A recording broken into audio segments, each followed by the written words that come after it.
Will Coleman got the second of two, though. Coleman with 9 points. Under 6 minutes in a 5-point game. Now they put the best post passer in the game, Stockton. Liability defensively, but offensively he can make some plays for you. Gray pull-up three. Didn't go. It tried a couple of times and rimmed out. No-look pass to Coleman. And he'll bring it back around the perimeter. And Barton's going to take a baseline jumper. Tip. Who's going to get it? Coleman battling for it. Finally comes out to the Bulldogs. And Gray will bring it into the front court. Trailing by 5. He'll try another three. Got this one.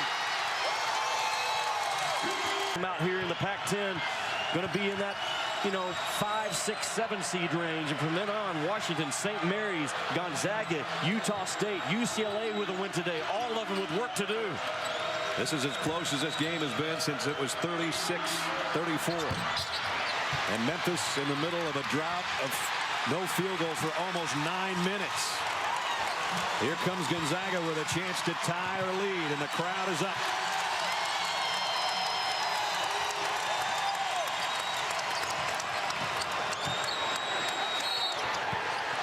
And how many times has he watched his dad make a similar... This ball game up. That one off the front of the rim. Memphis staring down, or trying to stare down, a 16-4 Gonzaga run. The best offense for Memphis could very well be an offensive rebound, because those shots aren't falling. They better climb all over that glass on the release. Black trying to back in on Sacre. Runs out of real estate, but he got it back outside. 7 on the shot clock. Barton in traffic, got bumped, I think, by Stockton. 11 points. Highly recruited on a national level, had that top 20 ranking, and folks thought that just getting Antony was kind of like, let's just take your brother to make sure we get you. He's a good player. They got him. Yeah, they're glad they got him. He's a good player. Memphis edges back in front. The pass. And underneath. Oh, that's goaltending. It went in anyway. Now let's see if a young Memphis team can hang on the road. A very loud crowd, and they know that their confidence is shaken because their field goal drought has been almost off the charts. And they're down to 3.5 minutes and only leading by 1 now. Black underneath, tipped his own miss. They won't get a third chance. Stockton with a rebound. Gonzaga a chance to take the lead. And this place will come unglued if Gray or somebody scores this trip. They know how dangerous Gray is. He draws a double team every time he touches it. So does Sacre. But he muscles his hook shot in.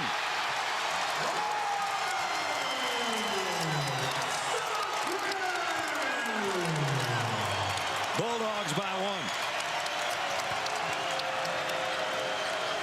1. Memphis has gone 10.5 minutes without a field goal. They have to get inside this defense. They got to drive it and then make the right play.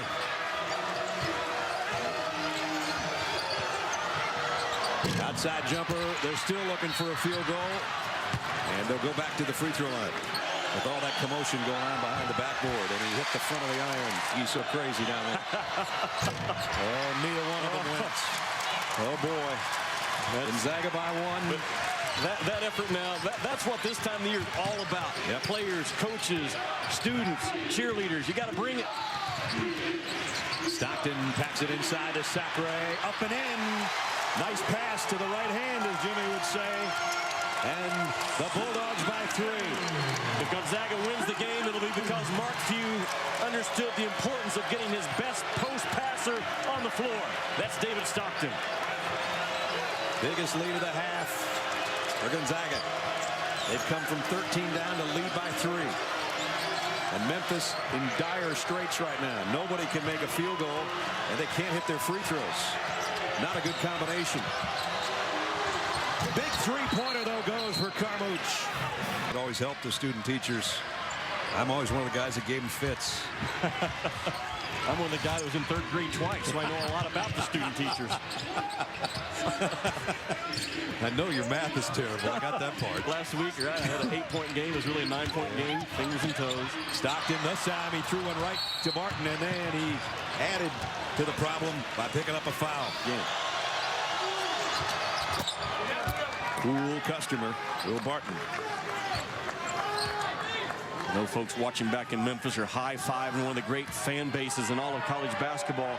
Memphis averaging over 16,000 a game on their home court right now. Just an unbelievable city for college basketball. We don't have a bad crowd here today. Almost 12,000 packing Spokane Arena. And Memphis back by a deuce. We approach a minute to play. Stockton gets a pick from Sacre.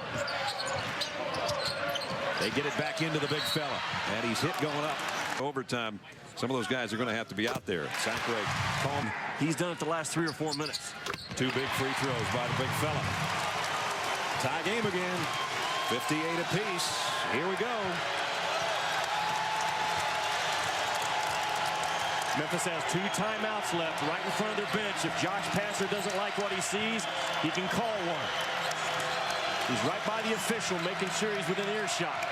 The Bartons working around to Carmouche on the wing. I think he's going to... Boy, you know he's thinking about taking it right now. He looks up the clock. He's going to say play on. Here goes Barton. He pull-up jumper. No good. No, it came in off the back of the rim. Thought it was going to come out. Big jumper. Going to roll off or die, and it went in. Josh Pastner, the 7th youngest coach in Division I basketball. And he was standing right by the official, Brad, this entire possession, and he kept looking at the clock, looking at his kid on that low block. Sacre with 6 points in this half. Stockton at the point. Here's Gray. Oh, they had him, didn't they? He rolled, they had him. 2 to tie. A 3 would probably win it, depending on when and if it goes. Down to 12 on the shot clock. Shot on the baseline won't bolt, but is kept alive, and now Gonzaga can win it. They try to get it to Sacre, and they stole it away. With 1.9. Did a rim run, and they missed him. So then they had to fire a fastball kind of high. A pass that he should have caught, but that possession was all in the first 15 seconds. He rolled, they didn't have it for him, and then everything got scrambled from that part. Gonzaga, but that's beside the point right now because this could end it for Antonio Barton at the free throw line. And that's 1 nail. The second one's the one that's going to seal the deal if he hits it. Getting his best defender in Chris Crawford is Josh Pastner. In case this is not a make, he's going to put Crawford in the ball game and get his best defender on the floor. And remember, Morninghoff 22, Stephen Gray 41 at the free throw line of the 2 guys Gonzaga wants it in the hands of if this misses. But it didn't, and that will do it. 2 big free throws on the road. And it's a 4-point game with 1.9 left. Well, unless somebody takes a 3-point shot and hits it and is fouled, this one should be over. But here comes the long ball from Harris, and it's intercepted at midcourt, and it's all over. So Gonzaga drops one on their home floor, or their home away from home floor, I should say, in front of a huge crowd. And Memphis steals one on the road. Big, big win for Memphis. They go to 17-6 on the season. And after back-to-back losses, they pull off a road victory, 62-58. That's going to do it for us. For Jimmy Dykes and our entire ESPN crew, Brad Nessler saying so long. This has been a presentation of ESPN, the worldwide leader in sports. NC State and Duke next.